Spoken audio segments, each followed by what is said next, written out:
Continuamos nuestra serie de exposiciones en la carta del apóstol Pablo a los Romanos, serie que hemos titulado Romanos, el Evangelio de Dios. Y hoy vamos a abordar el capítulo 3, versos 27 al 31. Romanos 3, versículos 27 al 31. Escuchemos atentamente la palabra del Señor, palabra que es infalible, inerrante y suficiente. ¿Dónde pues está la jactancia? Está excluida. ¿Por qué clase de ley? ¿Por la de las obras? Jamás. Más bien por la ley de la fe. Así que consideramos que el hombre es justificado por la fe sin las obras de la ley. ¿Es Dios solamente Dios de los judíos? ¿No lo es también de los gentiles? Por supuesto, también lo es de los gentiles. Porque hay un solo Dios, quien justificará por la fe a los de la circuncisión y mediante la fe a los de la incircuncisión. Luego, ¿invalidamos la ley por la fe? De ninguna manera. Más bien, confirmamos la ley. Hasta allí la lectura para hoy. Nosotros vimos la semana pasada cómo Pablo acaba de introducir aquí en el capítulo 3, a partir del versículo 21, la doctrina de la justificación por la fe. Y él la introdujo como este gran pero ahora de Dios, este gran contraste de Dios, la humanidad perdida y ahora viene la solución que Dios ha proyectado. Y la justificación por la fe entonces viene a ser la respuesta de Dios a la condición humana, ya que todos, sin excepción, han pecado y están destituidos de la gloria de Dios. El Señor, en su gracia misericordiosa, ofrece su justicia en Cristo para todos aquellos que creen en Él. De esta manera, Dios es justo y a la vez el justificador del que tiene fe en Jesús. Ahora, esta verdad bíblica de la justificación por la fe solamente tiene ciertas consecuencias prácticas que son muy importantes, que nosotros necesitamos entender, necesitamos recibir y necesitamos abrazar. Y Pablo entonces lo que hace en este texto que acabamos de leer es mostrarnos esas consecuencias prácticas de la justificación por la fe. Pablo nos dice aquí que la justicia de Dios excluye en primer lugar toda jactancia humana, todo orgullo humano. En segundo lugar, nos dice que esta justicia que viene de Dios excluye todo mérito humano, todo mérito humano. Y por último, nos dice que la justicia de Dios confirma la ley, confirma la ley. Por lo tanto, hoy el tema es el siguiente: consecuencias de la justicia de Dios, las consecuencias de la justicia de Dios. Vamos entonces con lo primero que Pablo nos menciona aquí. La justicia de Dios excluye toda jactancia humana. Pablo pregunta aquí en el verso 27, ¿dónde pues está la jactancia? Y su respuesta es enfática: está excluida, está fuera, no hay jactancia. En otras palabras, Pablo está diciendo, a la luz de este plan eterno de Dios, plan que había determinado que Dios ofrecería su justicia en Cristo mediante la fe, a la luz de este maravilloso, de este increíble plan eterno, no hay lugar para el orgullo humano. El orgullo humano está excluido, está fuera. Ahora, probablemente el apóstol Pablo tenía en mente aquí al judío. ¿Se acuerdan que el judío, él se jactaba de tener una ventaja? Él se jactaba de tener un beneficio, de ser especial. ¿Por qué? Porque él era hijo de Abraham. Él había sido circuncidado. Él había recibido la ley de Dios, el culto, el pacto, las promesas. Y porque de ellos el Mesías había venido. Pero todo esto llevaba, obviamente, al judío a jactarse en cosas que Pablo está diciendo que no deben jactarse. Pablo dice que no hay lugar para ninguna jactancia, que nadie puede enorgullecerse de alguna cosa. Nadie puede contar con ninguna ventaja ante Dios. ¿Por qué? Porque la forma de salvación fue originada por Dios de tal manera que excluye cualquier jactancia humana, que excluye cualquier orgullo humano. Acuérdense que la salvación, nos dice la Escritura, es obra de Dios de principio a fin, de comienzo al final. Dios la ideó, Dios la pensó, Dios la implementó y Dios la aplica a sus escogidos. ¿Qué es lo que nos enseña la Biblia? Claramente enseña que el Padre escogió antes de la fundación del mundo un pueblo para sí. Que el Hijo, la segunda persona de la Trinidad, murió por ese pueblo, murió para que ese pueblo fuera salvado y que el Espíritu Santo aplica esa salvación adquirida por el Hijo, adquirida por Cristo, a aquellos a quienes el Padre escogió antes de la fundación del mundo. Por eso Pablo en Romanos 8, vamos a llegar allá, en Romanos 8, 29 al 30 dice, sabemos que a los que antes conoció, también los predestinó para que fuesen hechos conforme a la imagen de su Hijo, a fin de que Él sea el primogénito entre muchos hermanos. Y a los que predestinó, a estos también llamó. A los que llamó, a estos también justificó. A los que justificó, a estos también glorificó. ¿Qué está diciendo Pablo allí? Él está diciendo, la salvación pertenece al Señor. La salvación es del Señor. Él la planificó, Él la ideó, Él la implementó, Él la aplica a sus escogidos. Esto que suena tan interesante a lo mejor, esto que suena muy teórico, tiene sus implicaciones prácticas. ¿A qué me refiero? A la luz del modo de salvación que Dios ha proyectado, fíjense, los cristianos debiéramos ser las personas más humildes del mundo. Porque un cristiano arrogante es una contradicción. O eres cristiano o eres arrogante, no pueden ser las dos cosas. El verdadero cristiano sabe que es salvo únicamente por la gracia, por un regalo inmerecido de parte de Dios, por la misericordia de Dios, no por cualquier cosa que Él pueda hacer. Fíjense, si una persona es salva inmerecidamente, es decir, se salva por la gracia y la misericordia de Dios, esa persona que ha recibido tal misericordia va a ser misericordioso con los demás. Cuando un cristiano entonces ve a alguien caído, cuando un cristiano ve a alguien sumergido en el pecado, cuando un cristiano contempla todos los errores y pecados de los demás, ¿qué va a hacer? Él tiene que mirarlos con misericordia. ¿Por qué? Porque él sabe que él es un pecador alcanzado por la gracia de Dios. Él sabe que ha sido perdonado. Y por lo tanto él sabe que debe extender ese mismo perdón a los demás.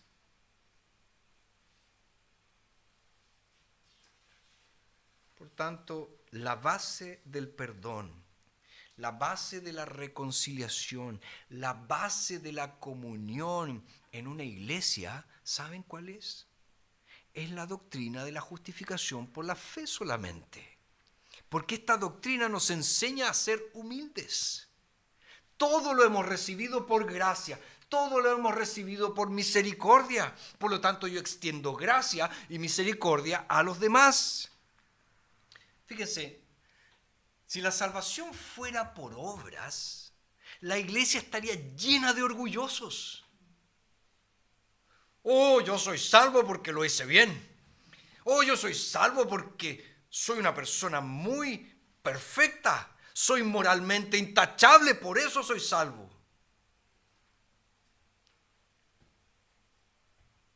Fíjense, ese orgullo sería la fuente de interminables conflictos y peleas en la iglesia. No, yo soy mejor que tú. No, yo soy mejor que tú. No, yo soy mejor que tú. No, perdóname, yo soy mejor que tú. Sería horrible.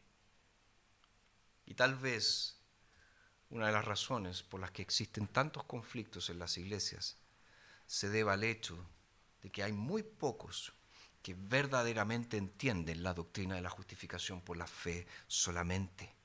O si la entienden, no la viven en su plenitud. Queridos, que nuestra constante oración sea que toda jactancia, todo orgullo en nuestra vida sea excluido. Porque si eso ocurre, es porque realmente hemos entendido, realmente hemos asimilado la doctrina de la justificación por la fe. Entonces tenemos en primer lugar que esta justicia de Dios excluye toda jactancia, todo orgullo humano. En segundo lugar, la justicia de Dios excluye todo mérito humano, todo mérito humano. Pablo dice, así que, verso 28, consideramos que el hombre es justificado por la fe sin las obras de la ley. Fíjense, cuando realmente entendemos esto, nuestra visión se vuelve más clara con respecto a comprender la diferencia crucial que existe entre el cristianismo bíblico y otras religiones, o incluso entre diferentes manifestaciones religiosas dentro del mismo cristianismo. ¿Por qué digo esto? Porque el cristianismo bíblico enseña la gracia de Dios a través de Jesús, a través de la fe en Jesucristo. Conocidas son las famosas solas de la Reforma, ¿verdad? La sola gratia, sola fide, solus Christus, sola Scriptura, soli Deo gloria. Conocidas son. Y en este sentido, la fe reformada se diferencia de otras líneas del cristianismo. Fíjense, cada vez que le agregamos algo a la justificación por la fe, lo que en realidad estamos haciendo es distorsionar, es corromper el Evangelio. Por eso, lo que Pablo nos dice aquí en el verso 28 es tan importante. Este es uno de los grandes textos de Pablo que estableció el camino de la salvación para hombres como, por ejemplo, Martín Lutero. Es un versículo muy breve, pero es tremendo si nosotros realmente captamos su significado. Pablo quiere aquí que nosotros entendamos que la justificación por la fe es la justificación por la fe en Cristo. En Cristo. Por lo tanto, Pablo, él no está diciendo que nosotros debemos tener fe en la fe. Más bien, él declara que esta justicia de Dios se cumple en nosotros al escuchar el Evangelio, mientras dirigimos nuestra fe lejos de nosotros mismos, lejos de nuestros méritos religiosos, lejos de las obras de la ley, y la dirigimos hacia ¿quién? Hacia el Hijo de Dios, hacia Jesucristo, quien fue crucificado y quien resucitó para nuestra justificación. ¿Por qué les digo de esto? Porque existe un peligro bien particular que puede destruir a los cristianos. Me refiero al hecho de jactarse en la fe. A ver, pastor, no estoy captando la cuestión. Explícame más claramente. En su gran mayoría, todo aquel que se denomina evangélico, que se dice evangélico, sabe que no es salvo por las obras. Eso se le ha dicho desde el principio. Desde el momento que llegó a la fe en Jesucristo, se le dijo, tú no eres salvo por las obras. Por lo general, este evangélico no confía en sus emociones, porque sabe que hay días que se levanta con el pie contrario y todo es negro, entonces no confía en esa, él confía en otra cosa. También, por lo general, este evangélico está dispuesto, ¿verdad?, a renunciar a su amplio conocimiento de la doctrina como fundamento de la esperanza, como fundamento de su salvación. Pero ojo, con la fe sucede algo completamente diferente. Porque la fe es la marca distintiva del evangélico. Yo tengo fe en Jesucristo. Esa es la marca distintiva. Entonces, ¿qué es lo que sucede? Aunque se les ha enseñado que no deben jactarse de su salvación, y aunque muchas veces no quieran hacerlo, cuando lo presionan con respecto a la doctrina de la justificación, ¿qué puede llegar a decir un evangélico? Puede llegar a decir que la razón por la que él va al cielo y las otras personas no, es porque él creyó en Dios y confió en Jesucristo, mientras que los que se pierden no han creído en Jesús y lo rechazan.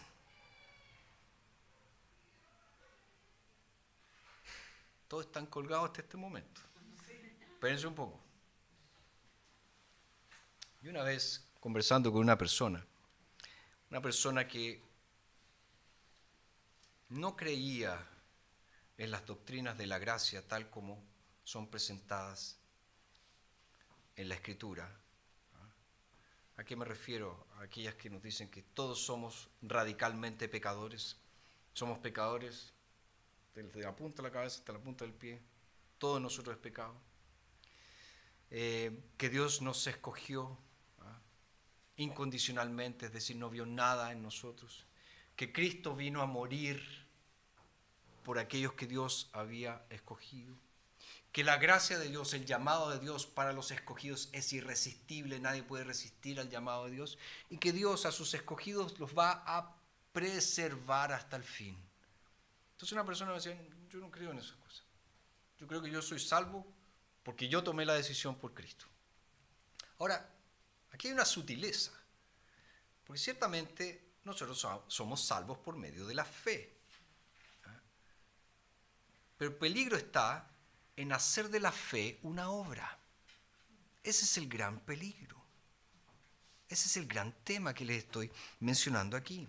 Y en el caso de esta persona con la que yo conversaba, cuando yo quise llevarlo a que entendiera esa lógica de que puedes estar jactándote en tu fe, yo tuve fe, por eso soy salvo. Yo creí, por eso soy salvo. El gran problema es que no entiendes bien cuál es el papel de la fe en todo esto, cuál es el rol de la fe en todo esto.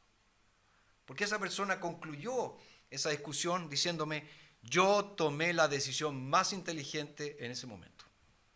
En el fondo, él dijo, si yo creo, soy salvo, voy al cielo. Si no creo, soy condenado, me voy al infierno. ¿Cuál es la decisión más inteligente? Creer, así voy al cielo.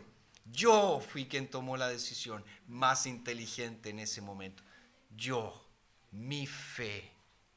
La fe es una obra.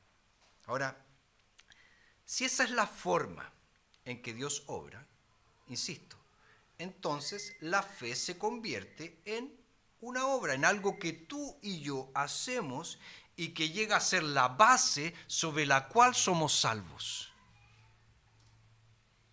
Y si eso es así, claro que habría motivo para jactarse. Yo creí, por eso soy salvo. Yo estoy aquí en el cielo porque creí. Por mi fe soy salvo. Pero esa no es la fe bíblica. No es la fe bíblica. Escucha lo que David Martin Lloyd-Jones dice sobre este tema. La fe no es más que el instrumento de nuestra salvación. En ninguna parte de las Escrituras encontrarás que somos justificados por nuestra fe. En ninguna parte de las Escrituras encontrarás que somos justificados a causa de nuestra fe.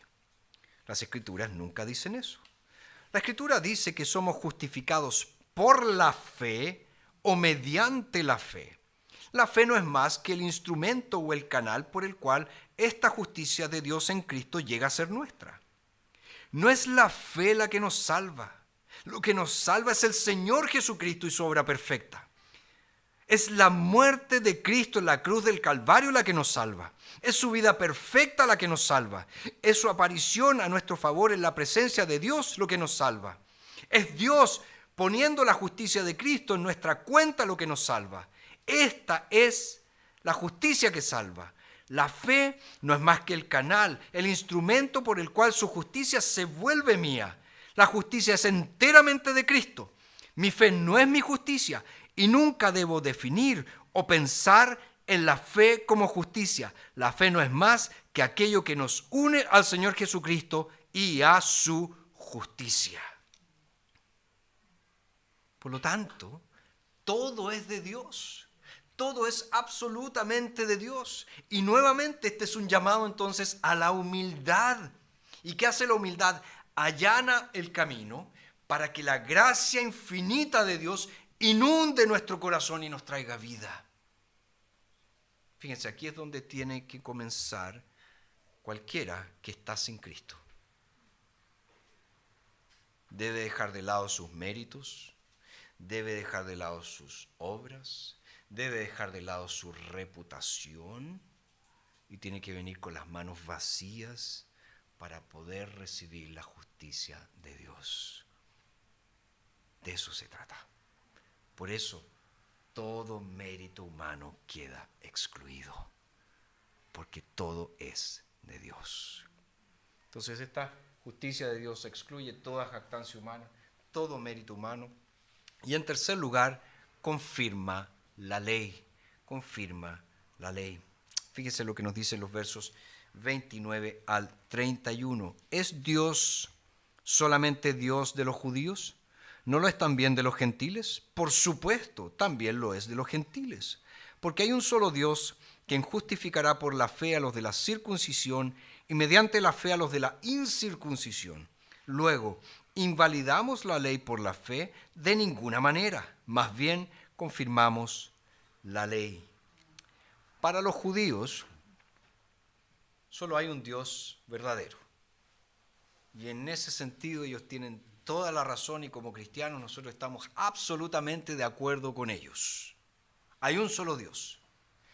Ahora, si hay un solo Dios, ojo, no es solo el Dios de los judíos, es el Dios de todo el mundo, aunque no todos lo reconozcan como Dios y aunque muchas personas se hagan ídolos. Pero es un solo Dios, no hay dioses. Y ese es exactamente el argumento de Pablo cuando él pregunta, ¿es Dios solamente Dios de los judíos? ¿No lo es también de los gentiles? Por supuesto, también lo es de los gentiles, porque hay un solo Dios, quien justificará por la fe a los de la circuncisión y mediante la fe a los de la incircuncisión. Fíjense, si Dios es uno y es el Dios de los judíos y gentiles, significa entonces que el camino de la salvación es el mismo para los unos y los otros, para los judíos y para los gentiles. No hay diferencia entonces entre judíos y gentiles. Dios justificará tanto a los judíos como a los gentiles mediante la fe en Jesucristo. Ahora, luego Pablo plantea una última pregunta. Él dice, ¿invalidamos la ley por la fe? ¿Invalidamos la ley por la fe? Fíjense que esta es una tremenda pregunta, es una muy buena pregunta. ¿Por qué? El pacto de Dios con Israel y el sentido de identidad propia que tenía el pueblo de Israel era que ellos eran los escogidos. Y toda esta identidad de los judíos está en juego dependiendo de la respuesta de Pablo. ¿Y Pablo qué dice? De ninguna manera. Más bien confirmamos la ley. O sea, con esto Pablo quiere por lo menos decir dos cosas que son muy importantes. En primer lugar, él está afirmando que la dinámica de la entrega de la ley es muy importante para que captemos el rol de la ley, tanto en Israel como en la vida del cristiano. Fíjense, ¿qué hizo el Señor? En primer lugar, escogió a Israel, lo escogió, y luego lo salvó. Lo escogió, luego lo salvó. Solo entonces les otorgó la ley. La ley, por lo tanto, también fue una manifestación de la gracia de Dios para su pueblo. Ustedes son mi pueblo, yo los rescato, ahora yo les doy mi ley, para que ustedes vivan según mi voluntad. El pueblo entonces recibió la ley como parte del pacto con Dios. Y el pueblo se comprometió a obedecer la ley de Dios. Ahora, el Señor Jesucristo vino, salvó bondadosamente a su pueblo, es decir, a todos aquellos que el Señor había escogido. Y esta salvación se recibe por la fe. Pero también hay obligaciones de pacto que se deben cumplir en respuesta a esta salvación misericordiosa de Dios, tal como Pablo va a explicar más adelante aquí en Romanos, particularmente a partir del capítulo 12. Entonces, eso en primer lugar. La dinámica de la ley es la siguiente: Dios escoge, Dios salva, Dios entrega la ley. Esa es la dinámica. Pero Pablo también está diciendo, y en este caso él está siguiendo a Jesús, que la ley evoca en nosotros amor a Dios y amor al prójimo. La ley, acuérdense, tal como fue dada originalmente y tal como fue profundizada por las enseñanzas de nuestro Señor Jesucristo y los apóstoles, explica en detalles bastante concretos de qué se trata esto de amar a Dios y amar al prójimo.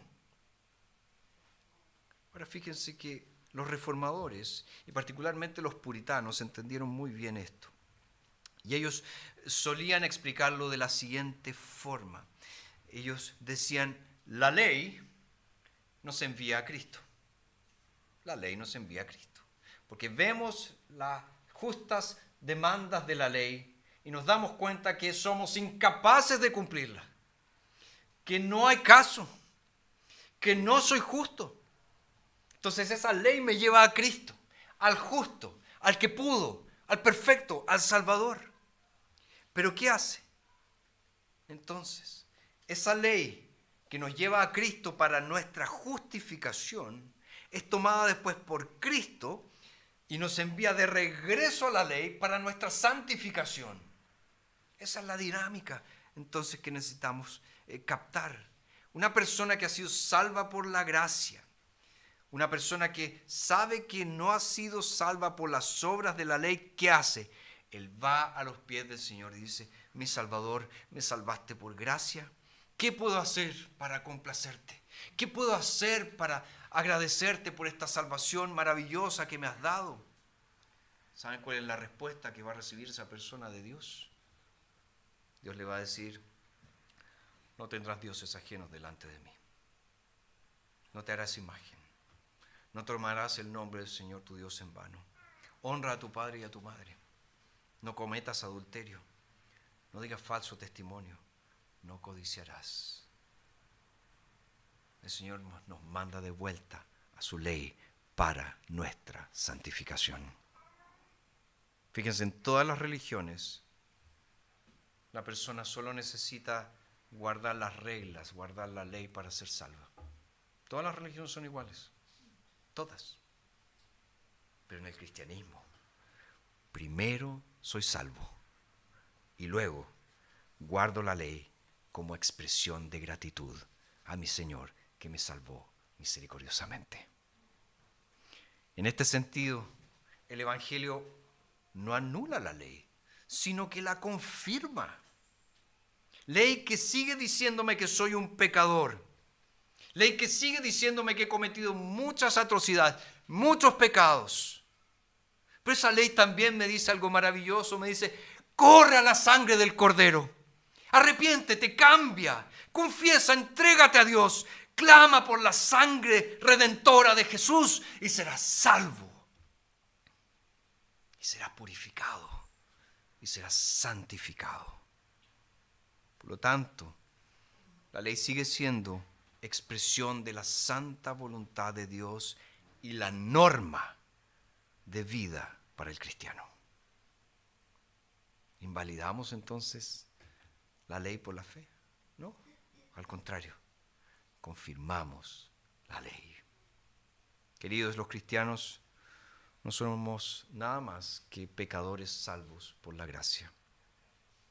Y si tú no crees en eso, déjame decirte que en realidad no eres salvo.